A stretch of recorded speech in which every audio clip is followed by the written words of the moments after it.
तो हम लोग बात कर रहे थे कॉमन बेस कॉन्फ़िगरेशन की। कॉमन बेस कॉन्फ़िगरेशन में हम क्या करते थे, ट्रांजिस्टर के पास 3 टर्मिनल थी। 3 टर्मिनल से हमको क्या करना है, 2 टर्मिनल पे इनपुट देना है और 2 टर्मिनल से आउटपुट लेना है। तो हमको क्या करना पड़ेगा, किसी न किसी एक टर्मिनल को तो इनपुट और आउटपुट के दोनों के बीच कॉमन रखना पड़ेगा। तो हम क्या किए, एक बार जब इनपुट और आउटपुट के बीच बेस टर्मिनल को कॉमन रख रहे थे तो उसको हम बोले common base configuration. Common base configuration बोले।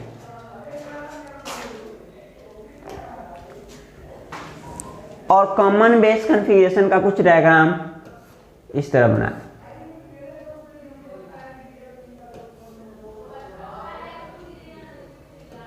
ये हो गया बेस टर्मिनल, ये हो गया इमीटर टर्मिनल, ये हो गया कलेक्टर टर्मिनल। ट्रांजिस्टर है, एनपीएन ट्रांजिस्टर है। तो हमको ये बेस टर्मिनल को इनपुट और आउटपुट दोनों के बीच में क्या रखना है, कॉमन रखना है। तो ये बेस टर्मिनल है, ये इमीटर टर्मिनल है, ये कलेक्टर टर्मिनल है। तो हम क्या करते थे, बेस को कॉमन रखना है इनपुट और आउटपुट के बीच, तो बेस को क्या रख दिए, कॉमन रख दिए। इनपुट किसके बीच अप्लाई कर दिए, इनपुट यहाँ पे अप्लाई कर दिए हम इमीटर टर्मिनल पे, इमीटर और बेस के बीच में। और कलेक्टर और बेस के बीच में हम क्या ले रहे हैं, आउटपुट ले रहे हैं। एक्चुअल में हम यहाँ पे बायसिंग करते हैं, यहाँ पे बायसिंग करते हैं। तो बायसिंग करने के लिए हमको क्या करना पड़ेगा, जो इनपुट साइड का जंक्शन है उसको फॉरवर्ड बायस में लाना पड़ेगा। तो ये क्या है, एन है, ये पी है और ये एन है। तो पी को पॉजिटिव से और एन को निगेटिव से करेंगे तो फॉरवर्ड बायस हो जाएगा। तो इनपुट जंक्शन को फॉरवर्ड बायस कर दिए, आउटपुट जंक्शन को हमको रिवर्स बायस में करना। तो ये एन है तो निगेटिव टर्मिनल से, ये पी है तो पॉजिटिव टर्मिनल से कनेक्ट करके इसको हम क्या कर देंगे, फॉरवर्ड बायस कर देंगे, सॉरी रिवर्स बायस कर देंगे। तो तब ये एम्पलीफायर की तरह वर्क करने लगेगा। तो हम यहाँ पे देखे थे कि इनपुट पे जो करंट है क्या है, इमीटर करंट है, आउटपुट का करंट है वो क्या है, कलेक्टर करंट है। क्योंकि इनपुट टर्मिनल इमीटर और आउटपुट टर्मिनल कलेक्टर और बेस टर्मिनल क्या है, कॉमन है इनपुट और आउटपुट के बीच। तो हम यहाँ से अल्फा को डिराइव किए थे कि अल्फा क्या होता है, करेंट गेन होता है इन कॉमन बेस कॉन्फ़िगरेशन में, या बोले तो करेंट एम्प्लीफिकेशन फैक्टर। ये क्या होता है, आउटपुट और इनपुट करेंट का क्या होता है, चेंज का रेशियो होता है, चेंज का रेशियो होता है। तो यहाँ पे देखे थे कि ये जो इसका वैल्यू आएगा, इमीटर करंट का वैल्यू क्या होता है, कलेक्टर करंट और बेस करंट से ज़्यादा होता है, इसलिए इसका रेशियो क्या होगा, 1 से कम आएगा। इसका रेशियो 1 से, अल्फा की वैल्यू लेस देन 1 आएगा। तो कोई भी एम्पलीफायर किसी भी क्वांटिटी को, या क्या हो, वोल्टेज हो, करंट हो, पावर हो, उसको तभी एम्पलीफाई करेगा जब इनपुट पे जो सिग्नल अप्लाई करे आउटपुट पे उससे ज़्यादा पहुँचे, उससे ज़्यादा हमको मिले। यानी आउटपुट और इनपुट का रेशियो क्या हो, हमको ग्रेटर देन 1 मिले। तो यहाँ पे हम देख रहे हैं करेंट के लिए तो ये आउटपुट और इनपुट का रेशियो लेस देन 1 मिल रहा है। तो यानी हम बोलेंगे कि base, common base configuration current को एम्पलीफाई नहीं कर सकता, इसको वोल्टेज एम्पलीफिकेशन के लिए यूज करते हैं, वोल्टेज को एम्पलीफाई के लिए। अब यहाँ से हम डिराइव करेंगे कलेक्टर करंट का इक्वेशन डिराइव करेंगे। कलेक्टर करंट, यहाँ पे जो आउटपुट करंट है कलेक्टर करंट, इसका एक्सप्रेशन डिराइव करेंगे। तो देखिए कलेक्टर करंट जो हम इमीटर पे, यहाँ पे जो हम सिग्नल अप्लाई कर रहे हैं इनपुट पे, इमीटर पे, इनपुट टर्मिनल इमीटर है, तो ये इमीटर करंट का पूरा पार्ट जितना हम इनपुट पे इमीटर पे अप्लाई कर रहे हैं वो डायरेक्टली कलेक्टर पे नहीं पहुंच रहा, उसका पूरा पार्ट कलेक्टर पे नहीं पहुंच रहा है। इसका कुछ पार्ट बेस में जा रहा है, इसका कुछ पार्ट क्या हो रहा है, बेस में है, बेस करंट। इसका कुछ पार्ट क्या करता है, बेस में। यानी क्या हुआ, इमीटर पे हम सिग्नल अप्लाई किए तो क्या हुआ, बेस में करंट फ्लो करने लगा। और उस बेस करंट के कारण क्या होता है, वो जो 5% होता है पूरे इमीटर करंट का, इसलिए कलेक्टर करंट इमीटर करंट से कम हो जाता है। यानी यहां से देखें तो अल्फा को अगर हम जनरली ले, अल्फा को ले तो क्या IC अपॉन IE ऐसे है, चेंज में है। यहाँ से IC की वैल्यू थोड़ा निकालो, IC की वैल्यू निकालोगे तो क्या होगा, अल्फा इंटू IE होगा। यहाँ पे चेंज को नेगलेक्ट कर रहे हैं, अल्फा इंटू IE होगा। यानी जो इमीटर करंट आप इनपुट सिग्नल पे अप्लाई कर रहे हो उसका इतना पार्ट अल्फा इंटू आई, उसका अल्फा फ्रैक्शन क्या हो रहा है, कलेक्टर पे पहुंच रहा है।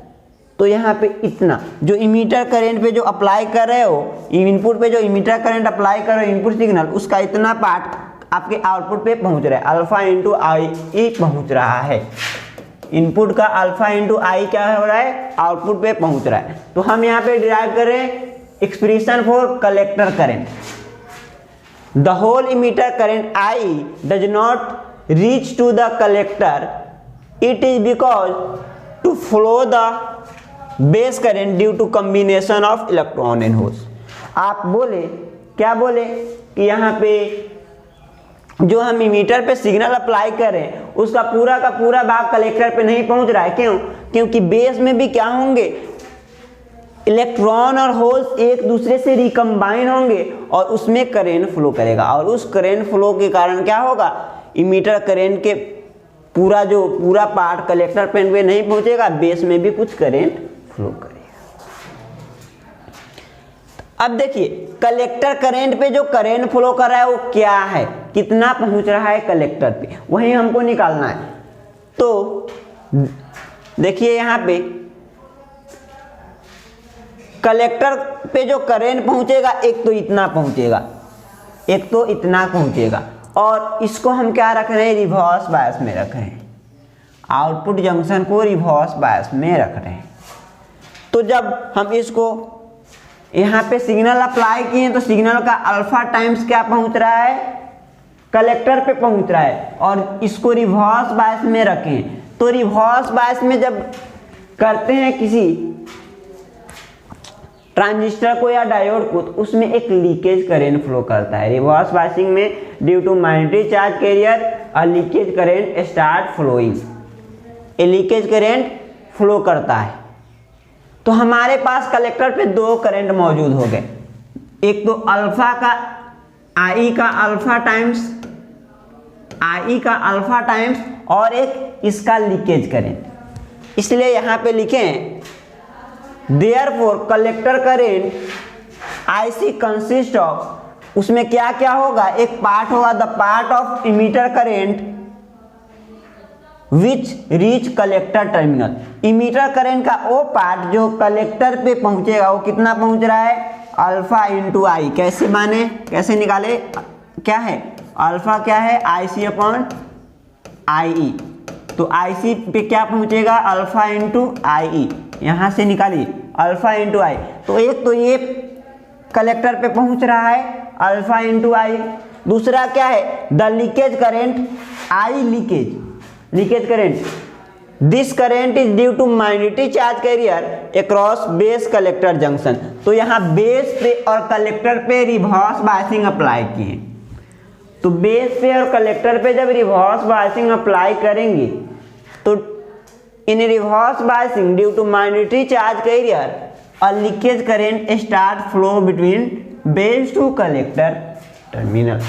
तो इसमें क्या होगा, एक लीकेज करंट फ्लो करना शुरू कर देगा। तो ओ वाला पार्ट भी करंट हम इसमें कलेक्टर पे कंसीडर करेंगे। तो कलेक्टर पे ओ भी फ्लो करेगा जो लीकेज करंट है।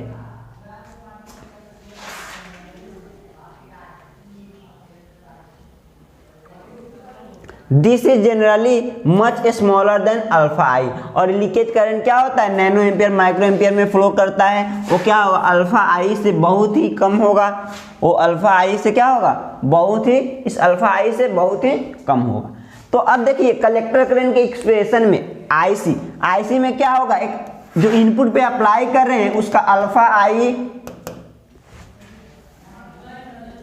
अल्फा आई टाइम्स पहुंच रहा है क्या, कलेक्टर पे एक तो ये पहुंच रहा है, एक लीकेज करंट फ्लो कर रहा है, एक लीकेज करंट फ्लो कर रहा है। तो हम यहाँ से बोलेंगे कि जो कलेक्टर पे करंट है, कलेक्टर करंट है वो क्या होगा, जो इनपुट सिग्नल अप्लाई कर रहे हैं उसका अल्फा आई टाइम्स पहुंच रहा है क्या कलेक्टर पे, एक कलेक्टर में जो लीकेज करंट फ्लो कर रहा है, यही दोनों मिलके क्या कलेक्टर करंट को बनाएगा, यही मिलके दोनों क्या होगा कलेक्टर करंट होगा। अब देखिए आई लीकेज को लिख दिए I C B not, I C B not, यानी आई सी बी नॉट कहने का मतलब करंट यहाँ जो फ्लो कर रहा है कलेक्टर और बेस के बीच में फ्लो कर रहा है, कलेक्टर टू बेस में फ्लो कर रहा है, तो इसलिए बोले collector to base current with emitter open. यहां पे देखिए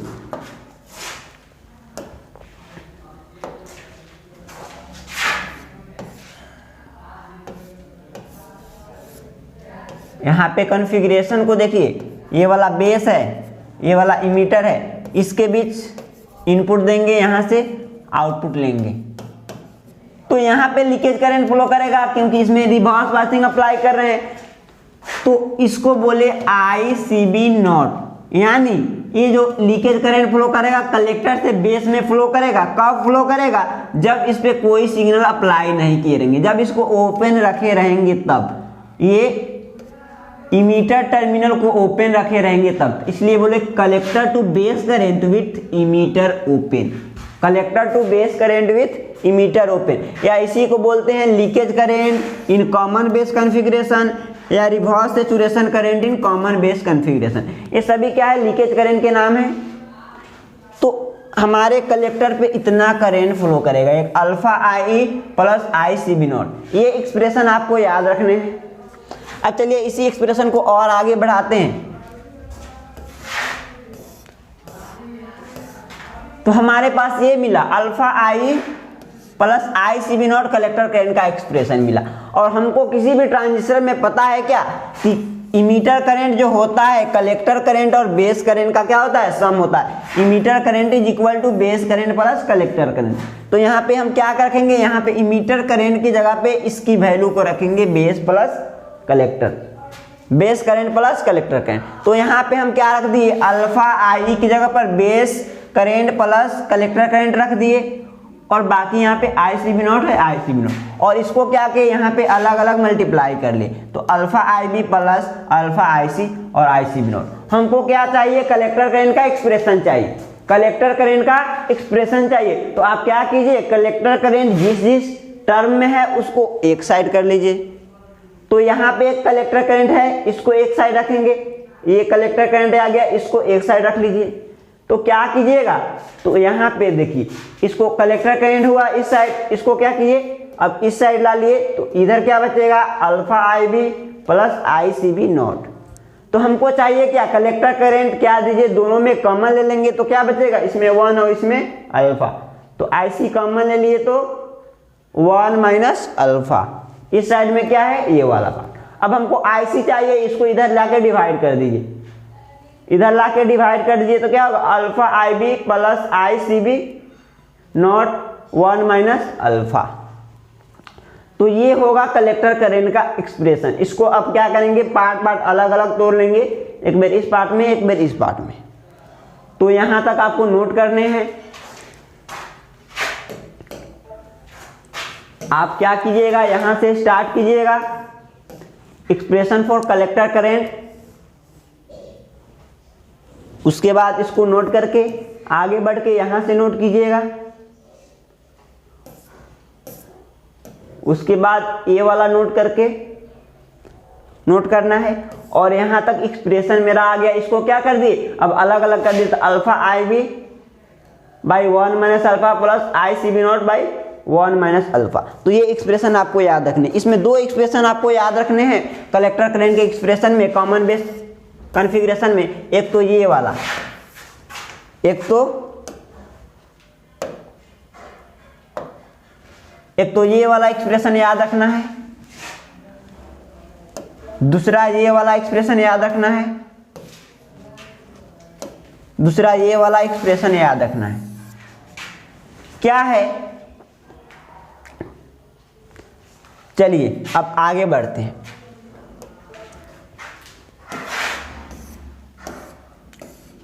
देखिए अब input characteristic, common base configuration में इनपुट कैरेक्टरिस्टिक, तो हमको यहाँ पे दो कैरेक्टरिस्टिक पढ़ने हैं, इनपुट कैरेक्टरिस्टिक और आउटपुट कैरेक्टरिस्टिक। तो हम किसी भी कॉन्फ़िगरेशन में क्या देख रहे हैं, किसी भी कॉन्फ़िगरेशन में देख रहे हैं दो टर्मिनल के बीच क्या रख रहे हैं, इनपुट सिग्नल दे रहे हैं और दो से आउटपुट ले रहे हैं, जिसमें एक टर्मिनल क्या है, कॉमन है। तो यहाँ पे हम कॉमन बेस कॉन्फ़िगरेशन को कुछ ऐसे बनाए थे, ये ऐसे बनाए थे, ये बेस है। आपको जैसे मन करे वैसे बनाइए, ऊपर नीचे लेफ्ट राइट, लेकिन क्या होना चाहिए, जिस सिग्नल के बीच इनपुट दे रहे हैं, जिस सिग्नल से जिस दो टर्मिनल के बीच इनपुट दे रहे हैं, जिस दो टर्मिनल के बीच आउटपुट ले रहे हैं, वो स्पेसिफाइड रहना चाहिए।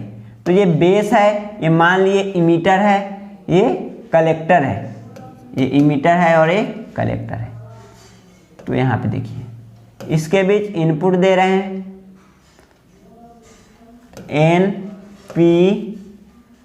एनपीएन ट्रांजिस्टर लिए, पीएनपी ट्रांजिस्टर लेते तो अपने हिसाब से इसको बायसिंग करते, तो एन को एन से पी को पॉजिटिव टर्मिनल से, इसको क्या किए एन को निगेटिव और पी को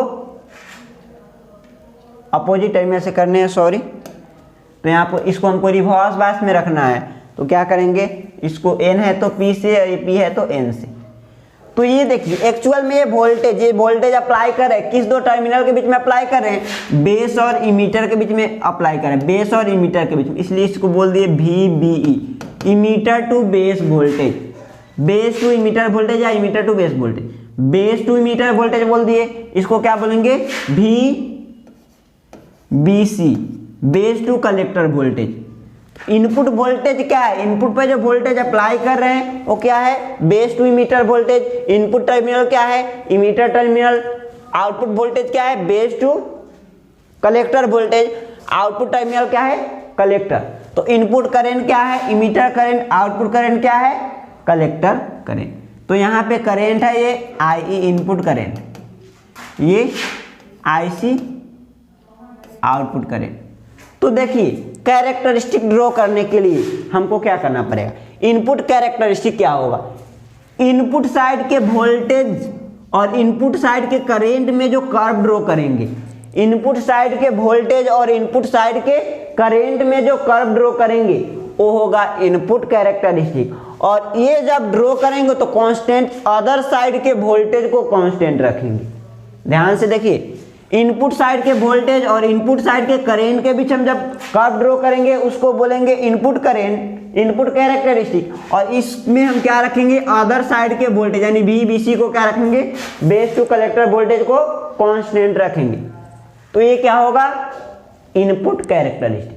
और आउटपुट कैरेक्टरिस्टिक की बात करें तो क्या होगा, आउटपुट वोल्टेज और आउटपुट करंट के बीच में जो कर्व ड्रॉ करेंगे वो होगा आउटपुट कैरेक्टरिस्टिक। और इस वक्त इस साइड के करंट को कांस्टेंट रखेंगे, इस साइड के करंट को कांस्टेंट रखेंगे, क्योंकि इसका वैल्यू इससे इंडिपेंडेंट होना चाहिए और इसको ड्रॉ करें तो इससे इंडिपेंडेंट होना चाहिए।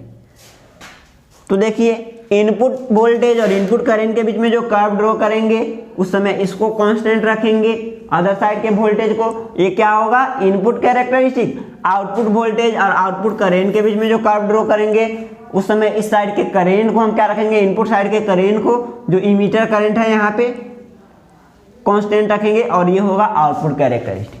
सभी कॉन्फ़िगरेशन में ऐसे ही करना है। जनरलाइज्ड वे में बोल दिए इनपुट वोल्टेज और इनपुट करंट और इस साइड का वोल्टेज, अदर साइड का वोल्टेज। अब इसमें आप स्पेशल केस में बोलेंगे, कॉमन बेस में तो ये वाला वोल्टेज का नाम लेंगे, ये वाला करंट का नाम लेंगे, इस साइड के वोल्टेज का नाम को कांस्टेंट रखेंगे। तो वो जनरलाइज्ड वे में बोल दिए सभी कॉन्फ़िगरेशन के लिए इनपुट साइड का कैरेक्टरिस्टिक है तो इनपुट वोल्टेज और इनपुट करंट के बीच का कर्व होगा और अदर साइड के वोल्टेज क्या होगा, कांस्टेंट होगा। आउटपुट कैरेक्टरिस्टिक ड्रॉ कर रहे हैं तो क्या होगा, आउटपुट साइड का वोल्टेज और आउटपुट साइड के करंट के बीच का कर्व होगा और इनपुट साइड का करंट कांस्टेंट होगा। तो देखिए input characteristic, it is the curve between emitter current and emitter to base voltage VBE। Emitter current यहाँ पे और इमीटर टू बेस वोल्टेज, ये बोले इनपुट कैरेक्टरिस्टिक क्या होगा, इनपुट वोल्टेज और इनपुट करंट के बीच का कर्व होगा। तो इनपुट वोल्टेज क्या है यहाँ पे, बेस टू इमीटर वोल्टेज, और इनपुट करंट क्या है, इमीटर करंट। तो इनपुट वोल्टेज और इनपुट करंट के बीच में हम कर्व ड्रॉ कर रहे हैं, तो ये क्या होगा, इनपुट कैरेक्टरिस्टिक किसका, कॉमन बेस कॉन्फ़िगरेशन का। कॉमन बेस कॉन्फ़िगरेशन का क्या होगा, इनपुट कैरेक्टरिस्टिक होगा। अब देखिए ये कर्व क्या दिखाता है, आप इस वोल्टेज पे, इस वोल्टेज को यानी इन सिग्नल को, इनपुट सिग्नल को यानी इन बेस टू इमीटर वोल्टेज को जब इंक्रीज कीजिएगा तो ये इमीटर करंट कैसे चेंज होगा, यही तो ये इनपुट कर्व बताएगा। यही तो ये इनपुट कर्व बताएगा कि आप इनपुट पे सिग्नल को चेंज कर रहे हैं, इनपुट पे जो वोल्टेज अप्लाई कर रहे हैं उस वोल्टेज को चेंज करने से इनपुट का करंट कैसे चेंज हो रहा है, वही तो ये कैरेक्टरिस्टिक होगा। तो ये है इनपुट कैरेक्टरिस्टिक। अब देखिए इसका कर्व कैसा होता है, कैसे ये चेंज होता है, यानी इनपुट का करंट इनपुट वोल्टेज पे कैसे चेंज होता है उसके हिसाब से।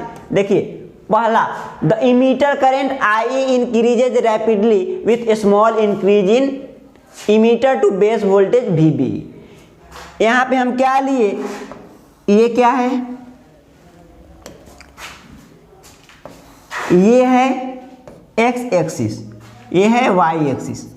तो एक्स एक्सिस पे हम वोल्टेज को लेते हैं, तो यहाँ पे वोल्टेज इनपुट साइड का वोल्टेज क्या है, बेस टू इमीटर वोल्टेज, इसको किस में लेंगे, वोल्ट में लेंगे। तो एक्स एक्सिस पे वोल्टेज को ले लिए, वाई एक्सिस पे हम क्या ले लिए, करेंट को ले लिए। एक्स एक्सिस पे वोल्टेज के, वाई एक्सिस पे क्या ले लिए, करेंट को ले लिए। तो अब देखिए इनपुट का वोल्टेज और इनपुट के करेंट के बीच हम कर्व ड्रॉ करेंगे।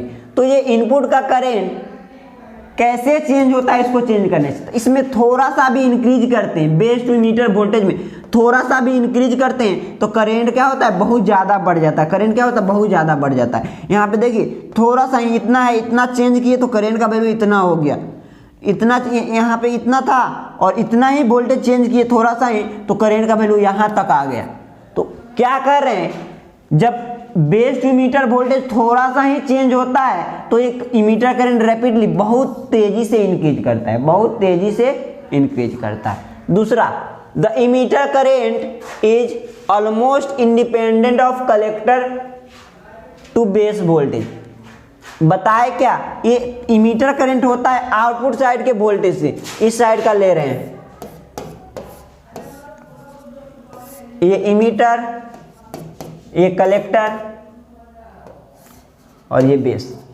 तो यहाँ पे base to collector to base voltage. तो ये जो इमीटर करंट होता है इनपुट साइड का करंट इस वोल्टेज पे, अदर साइड के वोल्टेज पे डिपेंड नहीं करता, उस पे उसकी डिपेंडेंसी नहीं होगी, इसलिए उसको क्या रख रहे थे, कांस्टेंट रख रहे थे। इस कर्व को ड्रॉ करते वक्त उसको कांस्टेंट रख रहे थे। तो ये क्या है, ये जो इमीटर करंट है इस वोल्टेज पे, अदर साइड के वोल्टेज पे डिपेंड नहीं करेगा।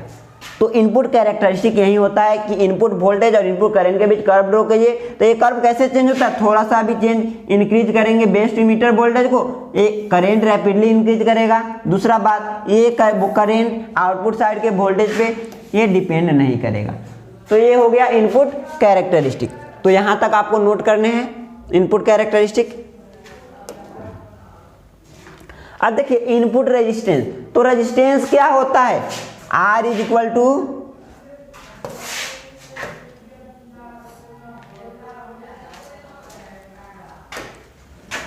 Input resistance, input resistance. तो इनपुट रेजिस्टेंस को RI से डिनोट कर रहे हैं। तो रेजिस्टेंस क्या होता है, वोल्टेज अपॉन करंट होता है।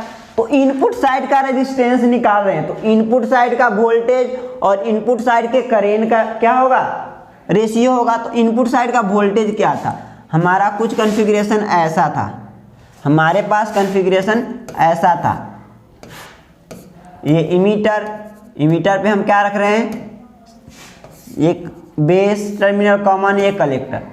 तो इनपुट साइड का करंट क्या था, इमीटर करंट था, और वोल्टेज क्या था, ये इमीटर, ये बेस टू इमीटर वोल्टेज था।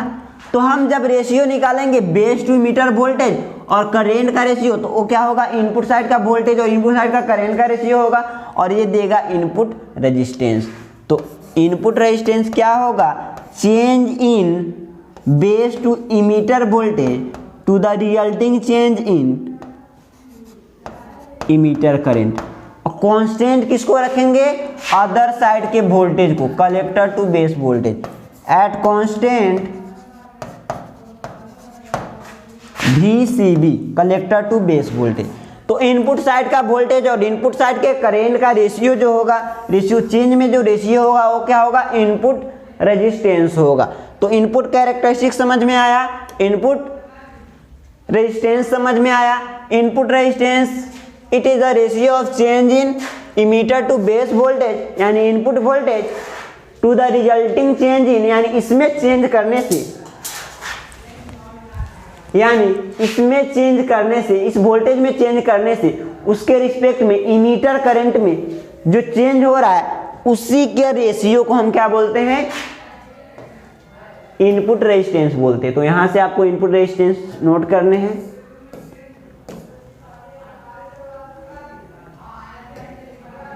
चलिए,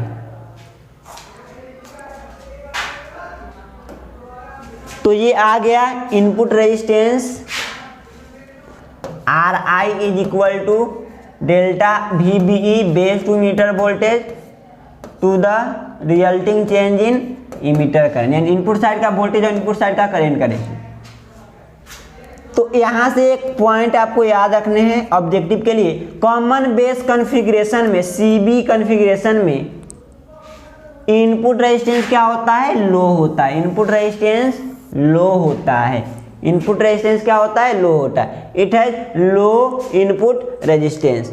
यहाँ पे देखिए बेस टू इमीटर वोल्टेज जो अप्लाई कर रहे हैं ना, तो ये जनरली अगर सिलिकॉन का होगा तो क्या होगा, 0.7 वोल्ट होगा। जर्मेनियम का बना रहे हैं तो क्या होगा, 0.3 वोल्ट होगा। तो ये जो इसके रिस्पेक्ट में क्या है, बहुत ही कम है। यानी क्या बात कर रहे थे, कर्व की बात कर रहे थे, ये बेस टू इमीटर वोल्टेज था, ये इमीटर करंट था, इसमें थोड़ा सा चेंज होने से कलेक्टर करंट बहुत ज़्यादा हो रहा है। तो यहाँ पे कलेक्टर करंट नहीं, इमीटर करंट। तो यहाँ पे थोड़ा सा भी base to emitter voltage change करने से इमीटर करंट बहुत ज़्यादा इंक्रीज कर रहा था, यानी इसका वैल्यू कम है, इसका वैल्यू ज़्यादा है। इसका रेशियो क्या आएगा, कम में जब ये क्या है, स्मॉलर क्वांटिटी में उससे लार्ज क्वांटिटी से डिवाइड करेंगे तो बहुत ही कम आएगा। तो इसलिए इसका इनपुट रेजिस्टेंस क्या होगा, कॉमन बेस कॉन्फ़िगरेशन का लो होता है। इनपुट रेजिस्टेंस क्या होता है, लो होता है। बात समझ में आई। चलिए अब हम आउटपुट कैरेक्टरिस्टिक की बात कर रहे हैं। CB कॉन्फ़िगरेशन में ये सभी बातें जो हम कर रहे हैं कॉमन बेस कॉन्फ़िगरेशन की बात कर रहे हैं, कॉमन बेस कॉन्फ़िगरेशन की बात कर रहे हैं। तो इसमें देखिए इनपुट कैरेक्टरिस्टिक और इनपुट रेजिस्टेंस। तो अब देखिए आउटपुट कैरेक्टरिस्टिक देखेंगे। तो आउटपुट कैरेक्टरिस्टिक क्या होगा, आउटपुट वोल्टेज और आउटपुट करंट के बीच का कर्व होगा। अब आप कीजिए, यहाँ से देखिए आउटपुट वोल्टेज क्या है और आउटपुट करंट क्या है।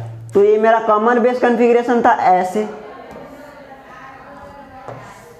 कॉन्फ़िगरेशन को ध्यान से समझिए, इनपुट कौन है, आउटपुट कौन है। तो यहाँ पे ये बेस कॉमन है, ये इमीटर मान लिए, NPN ट्रांजिस्टर ले लिए। तो ये क्या हो गया, इसके बीच जो वोल्टेज देंगे ये क्या हो गया, NPN, यानी P है। तो क्या करेंगे, P को पॉजिटिव से, N को निगेटिव से, इसके बीच इनपुट देते हैं। तो ये क्या हो जाएगा, फॉरवर्ड बायस। इसको क्या करेंगे, रिवर्स बायस में कर देंगे, अपोजिट टर्मिनल से कनेक्ट कर देंगे। तो आउटपुट कैरेक्टरिस्टिक क्या होगा, आउटपुट साइड का voltage VCB, collector to base voltage. Output current क्या है, कलेक्टर करंट, क्योंकि आउटपुट टर्मिनल क्या है, because output terminal is collector terminal, so the output resistance is output current is collector current. तो इसका रेशियो आउटपुट वोल्टेज में जो जब चेंज हो रहा है, इसके रेशियो को क्या बोलेंगे, आउटपुट का रेजिस्टेंस बोलेंगे। और इसके भी जो कर्व ड्रॉ करेंगे वो क्या होगा, आउटपुट कैरेक्टरिस्टिक होगा। तो देखिए output characteristic, it is the curve between collector to base voltage VCB and collector current IC at constant emitter current I। तो आउटपुट साइड का वोल्टेज ये वाला है, आउटपुट साइड का करंट ये वाला है, आउटपुट साइड का वोल्टेज और आउटपुट साइड का करंट के बीच जो कर्व ड्रॉ करेंगे वो क्या होगा, आउटपुट कैरेक्टरिस्टिक। इसमें क्या रखेंगे, इस साइड के करंट को कांस्टेंट रखेंगे। इनपुट साइड का करंट क्या है, IE है, इमीटर करंट, और इस साइड का जब निकालेंगे तो आउटपुट साइड के वोल्टेज को कांस्टेंट रखेंगे। तो इसके बीच का कर्व, आउटपुट साइड का voltage collector to base voltage और आउटपुट करंट कलेक्टर करंट, इसके बीच जो कर्व ड्रॉ करेंगे वो क्या होगा, आउटपुट कैरेक्टरिस्टिक होगा। और इसमें इंडिपेंडेंट किसको रखेंगे, कांस्टेंट, इमीटर करंट को। अब देखिए यहां पे जनरली हम क्या करते हैं,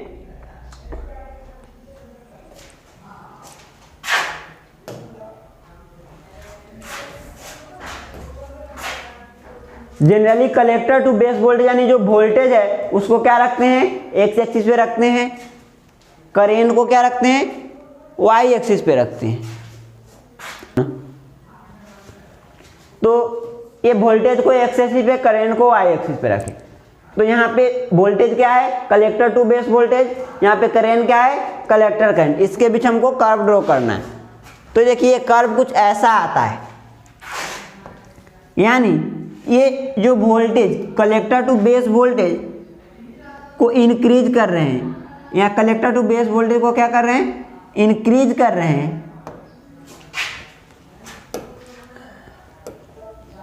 तो यहां से आपको नोट करना है आउटपुट कैरेक्टरिस्टिक, आउटपुट कैरेक्टरिस्टिक यहां से नोट कीजिएगा। इस कर्व को बनाना है। देखिए ये चेंज कैसे हो रहा है, इस आउटपुट कैरेक्टरिस्टिक यहाँ पे हम वोल्टेज को क्या कर रहे हैं, इंक्रीज कर रहे हैं। इस वोल्टेज को क्या कर रहे हैं, increase, collector to base voltage को इंक्रीज कर रहे हैं। तो यहाँ पे इंक्रीज करते करते गए, करते वोल्टेज को इंक्रीज कर रहे हैं, वोल्टेज को इंक्रीज कर, जब ये 1 वोल्ट के पास पहुंचा तो ये करेंट का मान धीरे धीरे क्या हो रहा था, चेंज हो रहा था। धीरे इसके पहले धीरे धीरे चेंज हो रहा था। 1 वोल्ट तक जाने के बाद जब collector to base voltage 1 volt हो गया, उसके बाद ये कलेक्टर करंट क्या हो जाता है, ऑलमोस्ट कांस्टेंट हो जाता है। यानी कलेक्टर टू बेस वोल्टेज कितना भी आप इंक्रीज कीजिए, क्यों ना, यानी जो रिवर्स बायसिंग वोल्टेज कितना भी इंक्रीज कीजिए, कलेक्टर करंट क्या होगा, ऑलमोस्ट कांस्टेंट रहेगा। उसका मान क्या हो जाएगा, कांस्टेंट हो जाएगा 1 वोल्ट के अप्रॉक्स में जाके। तो ये है आउटपुट कैरेक्टरिस्टिक। इसमें अगर इंक्रीज कर रहे हैं तो कलेक्टर करंट थोड़ा थोड़ा सा चेंज होते जाएगा, और जब 1 वोल्ट हो जाएगा कलेक्टर टू बेस वोल्टेज, जो आप रिवर्स बायस वोल्टेज अप्लाई कर रहे थे आउटपुट साइड में, वो जब 1 वोल्ट के अप्रॉक्स हो जाएगा तो ये क्या होगा, ऑलमोस्ट कलेक्टर करंट क्या हो जाएगा, कांस्टेंट हो जाएगा। तो ये है आउटपुट कैरेक्टरिस्टिक। तो इसको नोट करना है। अब देखिए इससे हमको क्या क्या कंक्लूजन मिलता है। The collector voltage IC varies with VCB only at very low voltage. यहाँ पे कलेक्टर टू बेस वोल्टेज, यहाँ पे जो है ये कलेक्टर टू बेस वोल्टेज, इसके साथ कलेक्टर करंट बहुत ही कम वोल्टेज तक चेंज हो रहा है। यानी ये जो कलेक्टर करंट है इसके साथ बहुत कम वोल्टेज 1 वोल्ट तक ही क्या हो रहा है, वेरी कर रहा है। उसके बाद ये क्या हो जा रहा है,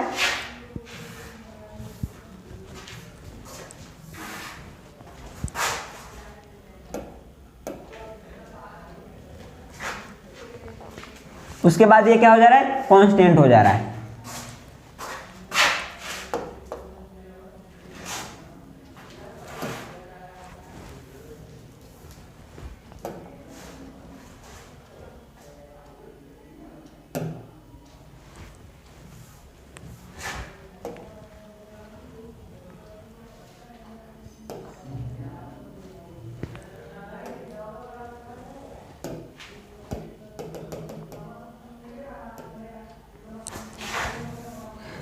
क्या हुआ,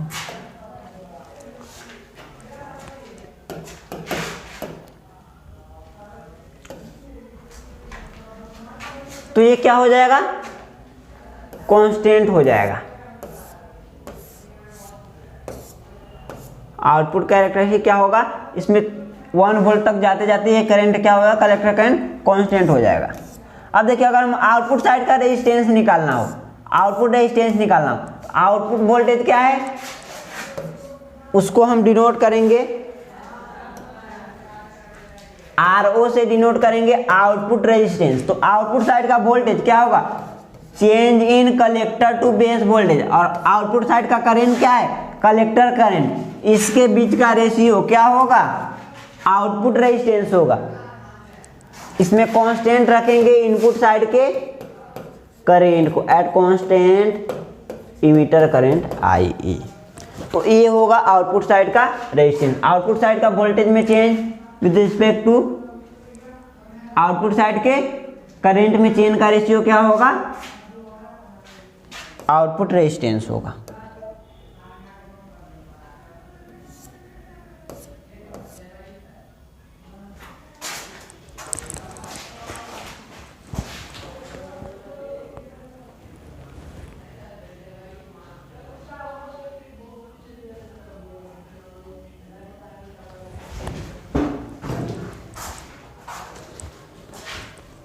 चलिए आगे बढ़ते हैं।